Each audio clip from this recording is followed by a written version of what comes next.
bulan puasa itu juga orang harus aktif menolak kebatilan. Jadi bukan berarti saya mau menjelekkan orang. Justru di bulan puasa itu manusia tuh punya naluri kemanusiaan yang tinggi, berani mengungkap hal-hal yang tidak sesuai dengan kebenaran. Nah ini kemarin saya dapat suatu cerita dari suatu YouTube, di situ berbicara tentang Bahar Smith. Di balik Bahar Smith yang kadang-kadang sok Islami, sok jihad, sok Habib, sok bela-bela nama Nabi, nggak tahu di baliknya ada kebusukan. Apa di situ? Ya orientasinya lagi materi. Ini saya sudah mencium dari waktu itu. Kenapa saya sudah mencium waktu itu? Karena Bahar ini maaf ya, dulu ekonominya susah. Susah, kok sekarang mendadak kaya gitu gara-gara agama. Berarti apa? Dia berdakwah itu orientasi untuk cari duit.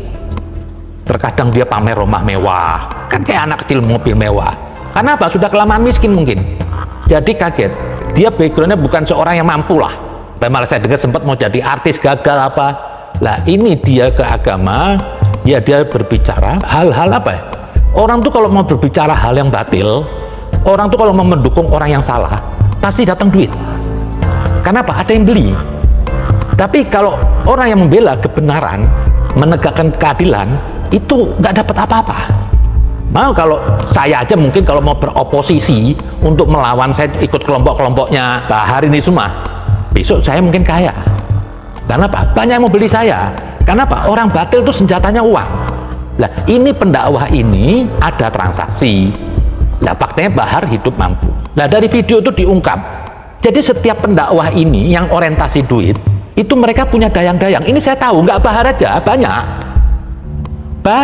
Ada dulu seorang ya, saya kenal Habib, maaf ya, nggak pernah orientasi beragama, nggak ada agamanya, maaf, kelakuannya nggak Islami, sudah bisnis TKW, cuma modal bahasa Arab. Karena rata-rata orang bisnis TKW pasti bisa bahasa Arab, berkomunikasi dengan orang Arab, padahal juga bahasa Arabnya ala kadarnya. Mereka menghafal aja lah. Itu saya lihat berbalik jadi Habib. Yang saya bingung ada di suatu spanduk dia jadi Habib. Loh, hancur nih agama begini. Jadi apa? Pura-pura sok soleh, sok alim, orientasinya duit. Lah orang-orang gini apa? Cuma yang dia bisa kelabih orang-orang awam. Makanya mereka kumpulnya sama orang-orang awam. Nggak pernah main di kota, nggak laku Bahar di kota. Lah Habib-habib kampung nggak laku di kota, karena orang kota nggak bisa dibohongin. Lah di kampung itu dianggap yang doa Habib itu doa Rasulullah. Jadi padahal nggak sampai doa seperti Bahar tuh nggak sampai. Kenapa? Dia ada politik, dia ada kejahatan. Jadi jangan menganggap terus kalau Habib itu doanya makbul. Enggak. Lah disitulah Bahar menyuruh anak buahnya ini yang mungkin dulu juga kerjasama, saya nggak tahu. Karena dayang-dayang itu dapat komisi. Dia supaya berceramah dulu apa? Ngasih tahu orang, ini Habib ini karomah, Habib ini bisa terbang atau apa. Itu semua fiksi, diceritakan apa? Supaya orang dia apa? Menatap Habib ini, ya mungkin si Bahar ini seperti orang aulia Allah, benar dua Nabi. Padahal ini direkayasa semua. Supaya apa? Orang terkelabui atau gimana lah, terhipnotis. Jadi pas ketemu Habib itu seperti mau ketemu Rasulullah. Padahal mereka ini semua otaknya di dalam apa? Fulus. Nah, kalau ada orang yang berduit, dia deketi. Insya Allah itu orang habis mabuk. Insya Allah itu orang mungkin ateis. Kalau ada duitnya, dapat tempat yang terhormat. Ini semua orientasi duit. Nah, rata-rata Habib-habib yang orientasi duitnya apa? Hidupnya glamor. Dulu miskin, kaya. Ada lagi yang bikin zikir-zikir, dulu nggak punya, setelah jadi Habib naik Mercy. Lah, inilah pedagang agama. Saya nggak kaget dengan Bahar ini diungkap oleh lupis apa itu. Emang begitulah. Jadi minta doa aja duit, semuanya duit. Kalau orang nggak ada duit nggak ditengok. Inilah yang saya sudah tebak dari pertama. Dan sejenis Bahar ini banyak. Beda dengan Habib dulu. Sekali lagi saya perhatikan ya, Habib dulu itu tidak pernah mencari nafkah. Hidupnya nggak glamor. Ada Habib Saleh Tanggul, hidupnya di kampung, nggak glamor. Mereka dulu kalau dapat duit dari orang, bukan dimakan buat dirinya. Karena apa? Setiap ada orang yang kaya mampu bertemu Habib ini, dia memelatakan duitnya, dia tahu Habib ini apa? Akan menyalurkan kepada orang-orang yang membutuhkan. Beda kalau Habib sekarang begitu dikasih, oh ini punya gue nih, besok beli mobil sampai ada 3, 4 kebahat. Itu jahiliyah, itu pedagang agama. Sementara Nabi itu tidak pernah jual ayat untuk cari nafkah. Ini Habib-Habib gadungan sekarang ini. Habib dulu nggak ada hidup lamot, malah ngeluarin duit, hidupnya sederhana. Belum lagi saya pernah lihat kemarin ada video sudah berakhir selesai, ini muak lihat Bahar. Jujur, gara-gara Bahar ini apa? Saya malu jadi Habib. Karena apa? Super ketololan, kampungan. Ini orang udik miskin masuk Jakarta, foto di tempat bedkip. Terus kemarin anak kecil duduk suruh salaman cium tangan. Ini apa? Nabi tidak begini. Nah, itulah dimanipulasi. Ada berapa hadis mengatakan sesungguhnya Allah melarang surga terhadap orang yang menganiaya ahlul baitku. Nah, ahlul bait ini diklaim apa? Untuk Bahar? Bukan. Ada lagi hadis, sesungguhnya saya memerangi orang-orang yang memerangi ahlul bait saya. Tidak boleh mencaci maki, nggak apa. Itu ada hadisnya. Itu ahlul bait, orang yang disucikan, bukan Habib. Ahlul bait di sini apa? Mereka yang setelah disucikan pada Allah. Dalam surat di dalam Al-Qur'an tuh wa yutathiru tathiro, yang sudah disucikan pada Allah. Siapa tuh? Itu 5 orang. Kenapa orang disuruh mencintai? Di situ ada ajaran suci Nabi. Jadi bukan sebatas cinta-cintaan aja. Kenapa orang suruh minta cinta kepada Nabi? Bukan cinta-cintaan aja. Konsekuensi dari cinta apa? Kita ngikutin ajaran Nabi. Dalam diri Nabi dan ahlul bait tadi yang disucikan itu ada mata rantai Tuhan, penerus ajaran suci Nabi. Setelahnya ini Habib-Habib nih bukan ahlul bait. Hadis-hadis ini diklaim untuk Bahar. Ya hancur dong. Saya buang tuh Al-Quran kalau emang ahlul bait itu Bahar, ahlul bait itu Rizik. Saya buang, saya murtad aja dari Islam. Berarti apa? Al-Quran menyesatkan saya. Masa saya suruh mencintai orang-orang yang nggak jelas gini? Habib-Habib gadungan sekarang nih. Emang kebanyakan sekarang Habib ini gadungan, jujur aja. Orientasi semua duit. Sekolah gagal, dagang gagal, semuanya gagal. Mulailah pakai sorban, ceramah-ceramah. Duit. Sebelum jadi Habib miskin harta, setelah jadi Habib kok kaya. Ini Fir'aun. Ini yang dibilang apa? Pedagang agama. Ada satu riwayat, seorang pelacur yang menjual kehormatannya masih mulia di sisi Allah ketimbang seorang agamais yang menjual agamanya untuk dunia. Ini yang sekarang banyak terjadi. Dan juga nggak Habib aja lah, saya lihat juga ada beberapa ustadz nih sampai ditaripin masa ceramah 15 juta. Kok sudah kayak sultan surga kayak ini, sampai kadang minta doa tuh seperti kalau didoakan Habib-Habib seperti Bahri masuk surga. Enggak sampai doanya. Hanya orang-orang goblok. Kalau masih ada ibu, jujur deh, saya mau cerita di saya nggak pernah mungkin saya mohon doa kepada orang. Kenapa? Saya masih punya ibu. Ridallahi fi ridal walidain wa suhtullahi fi suhtil walidain. Keridhaan Allah tergantung ibu orang tua. Ngapain saya jauh-jauh mau cium tangan orang berebut, sementara sama ibu saya nggak berebut? Enggak, saya dari dulu nggak suka. Dari kecil saya nggak suka. Saya lebih bagus apa? Setiap pagi kalau saya ketemu ibu saya salaman, cium tangan. Nih, maafin ya Zen. Sampai ibu saya bilang, ya Umi pasti maafin. Tapi saya harus minta. Begitu ibu saya bilang, ya Umi maafin, saya merasa suci. Kenapa? Maaf ya ibu, ini maaf ya Tuhan. Bukan kiai-kiai, bukan ini. Kalau ada kiai yang benar tawadhu, saya minta doa.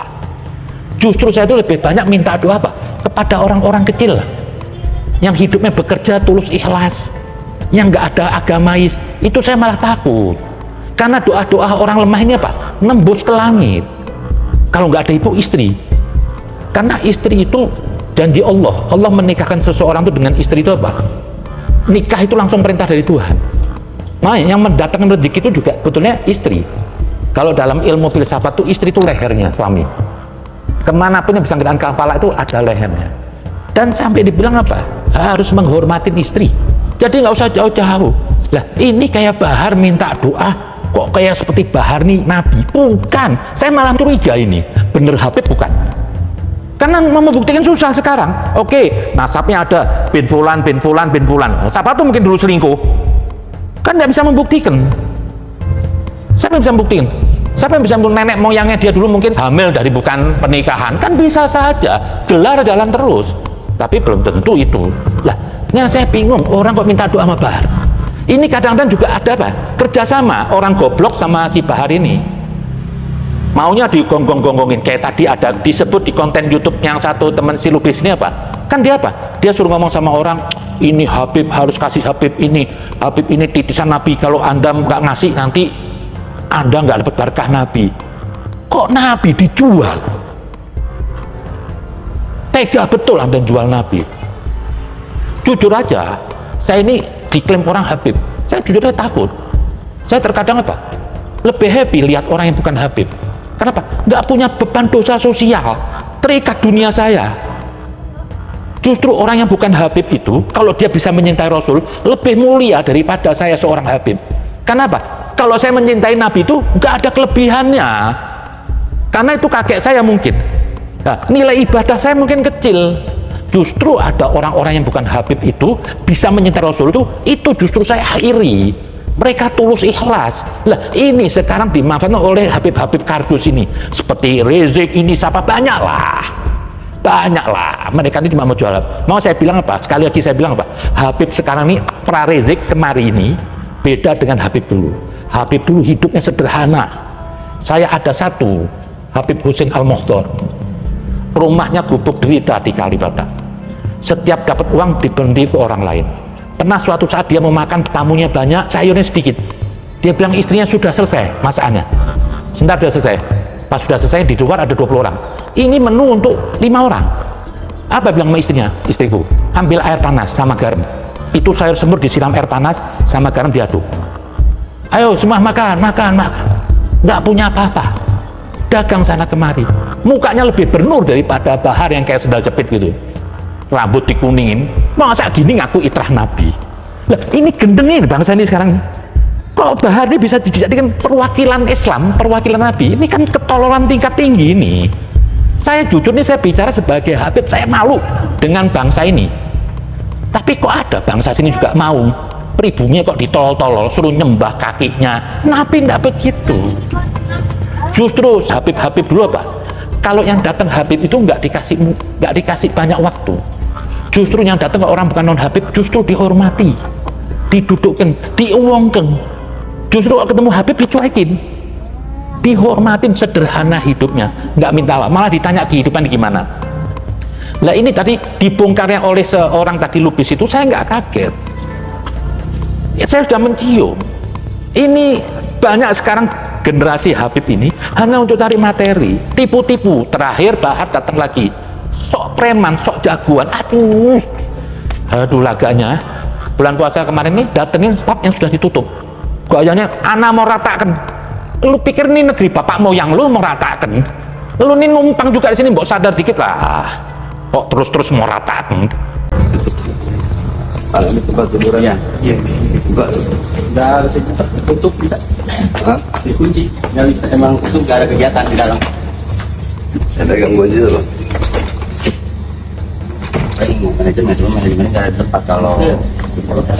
Iya. Pasti tutup. Pasti tutup ya. Jangan kayak kasus Demos dulu 2012. Bilangnya tutup, ternyata nggak tutup. Yang ada naratain ya. Aman. Hah? Tutup. Ada pintu lain nggak? Ada di situ, sebelah situ. Coba ke situ. Pastiinnya dulu.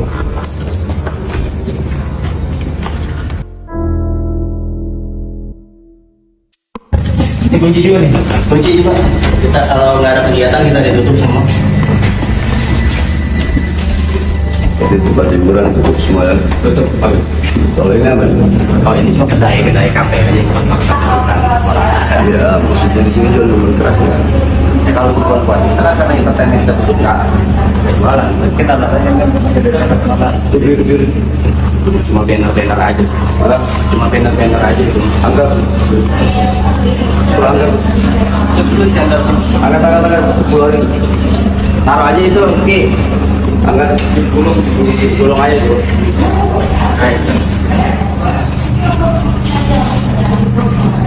Tanggal bulan Ramadan tutup. Dulu kasus 2012 saya begitu. Demos bilangnya tutup, pas kita masuk dalam itu rame. Ya naratain ya. Ini juga saya bilang, ini harusnya hukum disikapi.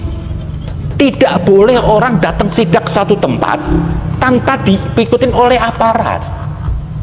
Kenapa? Yang diinjek-injek hukum ini. Akhirnya negeri ini tidak lagi bermartabat. Setiap orang bisa melakukan tindakan aktif fisik. Harusnya bisa melakukan tindakan aktivis itu hanya keamanan kepolisian. Tidak boleh ada kekuatan apapun menggunakan aktivis. Ini harusnya. Kalau nggak dijaga, ini negeri jadi negeri barbar besok. Bertopeng agama. Di situ barbar. Ana mau ratakan. Aduh, saya ratakan sinilah. Kok laganya? Saya kadang-kadang terusik kelakian saya. Kepengin uji nyali. Bukan apa? Saya nggak mau lihat kebatilan gini. Satu lagi di situ apa? Keluarga Nabi yang jelek. Dengan tampangnya bahar, rambut kuning, ini jalan pakai gaya ngerokok. Kalau Anda itu jalan yang sopan, boleh Anda tuh mau ngerokok, duduk. Anda kan katanya Habib. Ini kadang-kadang pakai baju peci jalan ngerokok. Itu sama halnya tadi saya bilang, orang pakai sorban, Habib, tapi di pinggir jalan kencing berdiri. Tidak dosa, tapi dosa sosial. Kenapa? Nggak pantas dilihat. Bilang mau ratakan, ini apa? Jujur aja. Semua geraknya Habib-Habib seperti bahannya apa? Saya tidak menuduh, tapi saya pengalaman. Ini orientasi apa? Mau cari setoran. Ini hari saya datengin bar, takut kan? Gua ratakan. Bisa aja besok lu buka, tapi itu setor gue. Ini sudahlah permainan, bukan bahar aja, banyaklah. Dulu juga Rizik begitu, warung-warung kecil dihancurin, tapi tetangganya stadium, milenium, miles, nggak disentuh. Karena apa? Yang punya orang kaya. Jadi beraninya sama warung-warung kecil aja. Mungkin siapa tahu dapat setoran, pastilah dapat setoran dikirim. Supaya Pak anjing jangan menggonggong. Ini juga bahar gitu. Mau nunjukin eksistensinya dia, datengin. Oh sudah tahu, tutup, pakai ngomong, sudah ada spanduk turunin. Lah, emang jual bir dilarang di Indonesia? Nggak ada larangan, kok Anda ngelarang? Biarin orang mau minum bir. Jadi semua gerak-geriknya Bahar itu apa? Di otaknya duit. Kalau orang nggak ada duit dibuang. Betul tadi Pak Lubis itu bilang, besok kalau orang sudah kenal sama dia sebulan 2 bulan, nggak ada setoran, itu digeser. Ini apa? Ini mungkin murtad lah, ini mursik, bukan pencinta Nabi. Jadi kadar ukur orang itu mencinta Nabi apa? Kalau ada dompet buat dia duit. Saya tahu lah. Ini dan ustaz-ustaz yang lain juga lah. Kalau ada orang kaya suka ngirim duit, pasti dihormatin. Coba kalau ada orang miskin, dibuang, nggak ditengok. Ya itu di situ si Lubis bilang ada grup, kalau orang jadi grup nggak ada setoran duit, dilihat sebulan 2 bulan dieliminir, dibuang. Nanti dibuat alasan apa? Ini bukan cinta keluarga Nabi. Jadi Nabi itu semua mau dibikin fulus duit. Cinta kepada Nabi harus setoran sama dia. Lah itu dia klaim kemarin tuh ayat itu hadis itu sesat. Sekali lagi, Ahlul Bait dalam Al-Quran itu bukan saya Habib, bukan Rizik, bukan Bahar yang cecunguk itu rumahnya. Itu hanya 5 orang yang disucikan. 5 orang itu kalau menurut riwayat hadis kisah itu, pertama Ar-Rasul, Fatimah Zahra, Ali, Hasan dan Husain. Kalau di NU itu ada lihom satun, itu ada. Mereka lah ini perantara Allah, mereka lah ini mata rantai Tuhan. Ini yang dibilang Ahlul Bait.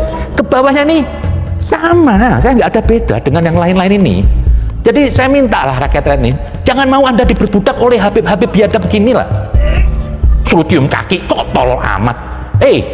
Ibu Anda melahirkan dengan cara terhormat, ditunggu kelahirannya. Kok Anda sudah gede jadi genduk sama Habib-Habib yang nggak jelas seperti Bahar, suruh cium tangan? Itu ketololan bagi saya. Jangan percaya, jangan pernah minta doa sama Bahar, nggak sampai. Ini orang gila aja. Habib tapi karakternya licik, culas. Dia jual Nabi. Betul tadi yang disampaikan oleh Lubis itu. Dia menyuruh orang supaya orang, oh ini Habib Bahar. Mungkin nanti dibilang, Habib Bahar ini pernah mimpi Rasulullah. Itu ngarang semuanya. Habib Bahar ini Habib-Habib semua, nggak Bahar aja. Saya tahu ini sudah dari dulu operandinya sama. Jadi direkayasa cerita supaya kesan-kesannya itu, wah ini komunikasi sama Nabi. Oh ini lisan Nabi. Nanti ada yang bilang apa? Bisa nyembuhin orang sakit. Padahal bohong semuanya. Nanti ada orang miskin didoa nama Habib jadi kaya raya, tapi suruh setor dulu. Sudah miskin suruh setor dulu jadi kaya raya. Habib minta upeti. Ya kenapa Habib nggak doa sendiri biar kaya raya? Habib masih ngarep amplop. Ini kan ketololan aja yang dibungkus agama. Boleh Anda menghormati Habib, lihat Habibnya dulu. Kalau Habib petean sama duit, buang itu Habib kadrun. Kalau Habib meminta penghormatan itu, buang itu Habib kadrun. Karena apa? Itu nggak ada semua di diri Nabi Muhammad. Terima kasih. Assalamualaikum. Saya terpukau karena gelarnya cucu Rasulullah Sallallahu Alaihi Wasallam. Dan saya yakin bukan cuma saya yang seperti itu. Sekelas ulama sekalipun ada yang kena doktrin itu. Pasti, saya percaya itu. Saya percaya itu. Karena apa? Taraktu fikum amroini, kutinggalkan padamu dua perkara, kata Nabi. Inta masaktum bihima lan tadillu abada. Kalau kau pegang teguh yang dua ini, kau gak akan tersesat selama-lamanya, kata Nabi. Pertama, kitab Allah, Al-Quran. Yang kedua, wa'itsarati ahli baiti, anak cucu keturunanku, kata Nabi. Nah, itu yang jadi motivasi saya selama ini. Ini warisan Nabi, wa'itsarati ahli baiti, anak cucu keturunanku. Dan belakangan ini baru saya menyadari itrahnya Nabi, anak cucunya Nabi nggak mungkin seperti itu kelakuannya. Tidak mungkin. Menutup tempat hiburan malam yang sudah tutup. Goblok, tolong kasih dia seragam Satpol PP. Itu pun jangan-jangan, karena Satpol PP itu nggak akan menutup tempat hiburan malam yang sudah tutup, bukan kerjaan mereka itu. Apa yang mau ditutup? Jangan kasih, jangan. Terlalu rendah nanti derajat seragam Satpol PP dipakai untuk menutup tempat hiburan malam yang sudah tutup. Itu banyak yang bilang itu si Bahar pesantrennya gratis segala macam ya. Bahkan mulut si Bahar sendiri itu ngomong gitu, di YouTube masih ada videonya, katanya dia bangun pondok itu modal semangat ya. Modal semangat. Jadi nanti keluar dari sini jadi ulama-ulama yang lurus, yang tidak bisa disogok, dan di sini semua anak gratiskan. Masih ada itu videonya di YouTube. Gratis dari mana, tai? Kita nggak masalah kalau ada pondok membuat biaya bulanan, SPP atau apalah namanya. Oh, nggak ada masalah dong. Cuman kasih tahu, jangan kasih tahu gratis. Itu. Gak ada gratis-gratis di situ. Sampai Bahar buat wawancara. Iya, di wawancara yang itu, di situ mulutnya bilang gratis itu. Gratis dari mana? 350 sebulan. Dulu, sekarang mungkin udah naik. Loh, katanya gratis, bangga. Gratis dari mana? Saya 1,5 tahun jadi wali murid di situ. Wali murid, wali santri, 1,5 tahun. Tiap bulan transfer 350.000 untuk biaya bulanan pondok. Tai kan? Katanya anak orangnya hitam-hitam, putih-putih. Ternyata ente orangnya kuning. Tai ngambang. Karena kata si Bahar, kalau salah akui salah ya. Akui salah itu. Kalau salah akui salah. Bahkan dari diri anak sendiri, katanya. Itu dari dirimu. Itu dari dirimu kan itu. Yang kau bilang gratis, faktanya nggak gratis. Terus adikmu itu yang 10 juta yang diembat, belum lagi yang lain ya. Belum yang lain. Coba usut itu Bahar. Tapi kalau pemerintah yang melakukan, oh ini korupsi demo, jilid 1, jilid 2, gitu-gitu kan. Bajingan atas nama agama itu lebih bangsat. Saya waktu itu masih ada di grup, tiap hari donasi di situ. Kalau nggak mau donasi, keluarkan dari grup. Saya yang keluarin itu. Saya adminnya di situ. Cuma ngobrol-ngobrol di situ, gitu kan? Ngobrol-ngobrol habis itu. Ini maaf nih Pak Haji, aduh anak pusing Pak Haji itu, ini Bahar kebutuhannya bla bla bla, mulai ya. Nah, tanya ini Ustadz Iqmal nih, kalau nggak percaya Bang, tadi panggil Ustadz ya, kalau nggak percaya itu Habib Bahar itu begini kebutuhannya untuk ini untuk istrinya, habis gitu. Habis itu dia telepon si Bahar waktu itu, video call sebentar gitu, untuk membuktikan video call. Ini Bib, ini ada jamaah dari Madura ngefans berat sama antum gini, mohon doakan Bib. Didoakanlah dari jauh ya, didoakan dari jauh lewat video call. Habis itu matikan langsung, udah sekian juta itu depan mata saya, semuanya untuk si Bahar. Kalau ada acara saya dimajuin, dikasih mic untuk ceramah ya, untuk ceramah. Ini juga, ini bukan dongeng, ini cerita nyata ya. Cuman sebelum ceramah itu saya dikasih arahan ya, untuk apa? Untuk membahas ceramahnya seputar mencintai Habib, supaya kalau didawiri nanti gampang gitu ya. Bentar guys,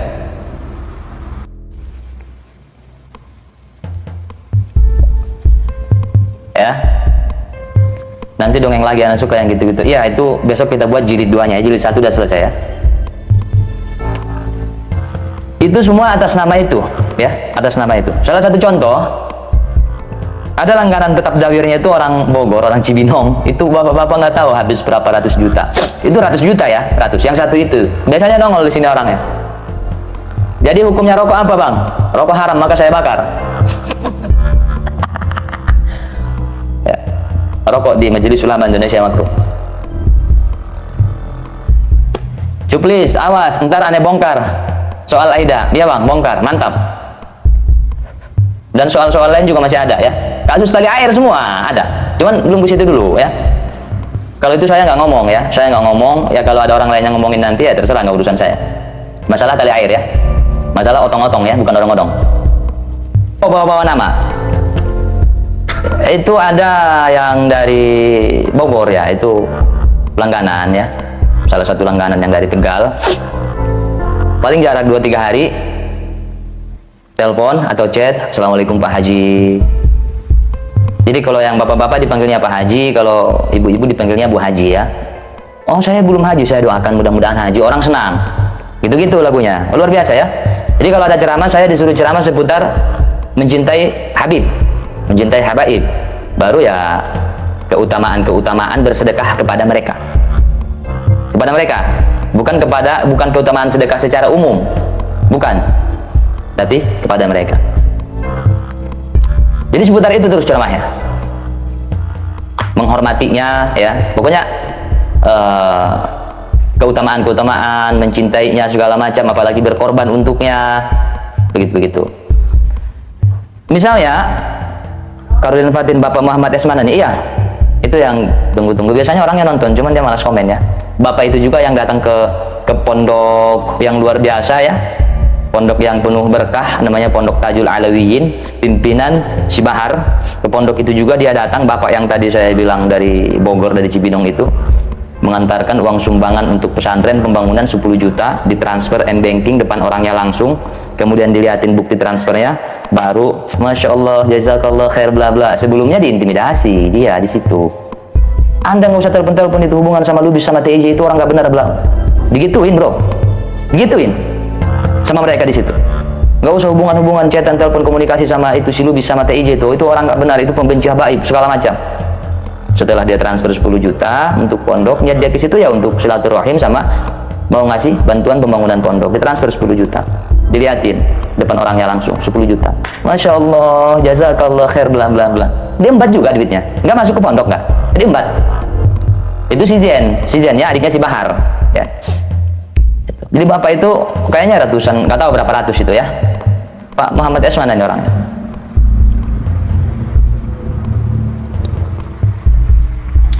Kemudian itu contoh-contoh ya yang saya ikutin waktu itu.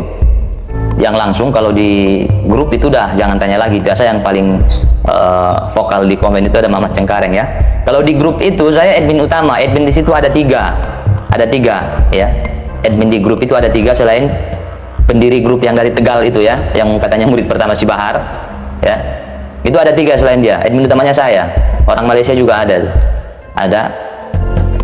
Jadi kalau ada yang masuk grup itu, sejak dia masuk grup nggak pernah memberikan uang, nggak pernah berdonasi, itu saya yang keluarkan dari grup, kick dari grup. Kenapa? Nggak ada gunanya untuk perjuangan. Begitu jurusnya. Saya orangnya yang mengeluarkan orang-orang yang tidak pernah menyumbang di situ ya. Tapi atas perintah bos besar dong ya. Dia screenshot nomor ini dicetin ke saya, keluarkan dari grup, itu nggak pernah nyumbang katanya. Siap Bib, gitu dong. Saya cek satu persatu, ini keluar gitu. Kita butuh pejuang yang benar pecinta, yang benar-benar membuktikan cintanya. Jadi nggak usah heran kalian kalau ada yang ngomong nanti Anda pulang. Kalian nggak ada artinya di mata mereka, nggak ada. Yang dibutuhkan itu ininya. Kalau nggak ada ininya, ditendang dari grup. Ditendang dari grup itu masih mending. Loh, kita cuma grup WhatsApp kok nggak ketemu orangnya langsung, ya nggak? Yang lebih menyakitkan itu, udahlah diundang supaya datang ke situ ceramah, cuma gara-gara 2-3 orang yang ngomong ditinggal. Sekali lagi ada yang ngomong, Anda pulang. Jadi bla bla bla bla, Anda pulang. Assalamualaikum warahmatullahi wabarakatuh. Kalian tuh nggak ada artinya. Yang ada artinya uang kalian. Masih nggak paham? Jadi buktikan cinta kalian. Ini grup pecinta. Buktikan. Kalau nggak ada ini berarti nggak cinta. Ya. Gitu. Masalah adab. Ya. Masalah adab juga gitu. Adab. Anda akan dikatakan beradab kalau punya uang. Contohnya ada YouTuber kemarin itu. Ya, YouTuber yang sering gabung sama kita juga di YouTube, bahas membongkar kesaktian-kesaktian palsu ya. Kemudian dia beralih konten itu setelah Bang TJ masuk ke Polda itu. Ya. Itu. Dia beralih konten, dia upload itu video-video si Bahar, video-video Bung Rizik ya. Itu dia upload rame. Dia dapat chat itu. Anda ente nggak ada adab. Setelah deal masalah royalti baru boleh. Berarti adab itu royalti. Ahmad Al-Firdaus Segaf, ya waalaikumsalam warahmatullahi wabarakatuh. Kalian nggak dikatakan pecinta kalau belum ini. Karena cinta itu butuh bukti, dan buktinya harus uang. Gitu. Paham kan? Paham. Siap, Jawa Timur hadir. Mursal Harahap, saya tidak pakai IG sudah lama. Itu contohnya seperti itu. Kemudian waktu itu pernah ke Madura, tepatnya di Bangkalan. Ya. Tepatnya di Bangkalan. Dari Malang, saya ngisi acara di tempatnya Gus Idris. Pembacaan Maulid belum selesai, ceramah udah, dia langsung izin pamit itu. Gus, kami anak pamit duluan, kami mau ini. Oh jangan dulu Bib, masih ini acara belum selesai. Mau ngejar acara di Madura, jamaah udah nunggu. Tuh. Akhirnya oh ya udah, berangkat langsung. Putar lagi Madura. Sampai sana itu sudah di atas jam 12, udah hampir jam 1 kayaknya udah ada itu. Orangnya udah nunggu. Namanya Pak Fuji itu. Pak Fuji namanya, masih ingat saya. Dia orangnya dagang, jualan ya. Jualan beras, minyak goreng, segala macam, sabun. Gitu-gitu. Punya toko dia, punya ruko. Karena dia bilang gitu, yang saya bayangin kan, oh kasihan juga ya jamaah di sana, gitu kan. Nah, di sana nggak ada jamaah. Kita diarahkan ke hotel Rosben waktu itu. Diarahkan ke situ, istirahat dulu gitu. Ya udah, saya pikir mungkin karena udah kemalaman, mungkin acaranya besok, cuman malam ini mereka mau mengadakan penyambutan. Saya pikir gitu dong. Mungkin acaranya besok, cuman malam mereka pengen acara ramah tamah, ngobrol-ngobrol, ngopi-ngopi. Tapi karena udah tengah malam, ya udah, gitu kan. Istirahatlah di situ. Pagi mandi segala macam, kemudian kita dijemput lagi sama bapak tadi. Saya pikir acaranya menjelang siang apa habis zuhur gitu, dibawa ke rumahnya. Nggak ada acara apa, nggak ada jamaah, nggak ada panggung, nggak ada majelis, nggak ada apa-apa, cuma ngobrol-ngobrol di situ gitu kan. Ngobrol-ngobrol habis itu, ini maaf nih Pak Haji, aduh anak pusing Pak Haji itu, ini Bahar kebutuhannya bla bla bla. Mulai ya. Tanya ini Ustadz Iqmal nih, kalau nggak percaya Pak, saya dipanggil Ustadz. Ya, kalau nggak percaya itu Habib Bahar itu begini kebutuhannya, untuk istrinya. Habis gitu. Habis itu dia telepon si Bahar waktu itu, video call sebentar gitu, untuk membuktikan video call. Ini Bib, ini ada jamaah dari Madura itu ngefans berat sama antum gini, mohon doakan Bib. Didoakanlah dari jauh ya, didoakan dari jauh lewat video call. Habis itu matikan langsung, udah sekian juta. Itu depan mata saya, namanya Pak Fuji. Itu nggak tahu uang sampai apa enggak ke si Bahar ya. Saya nggak tahu.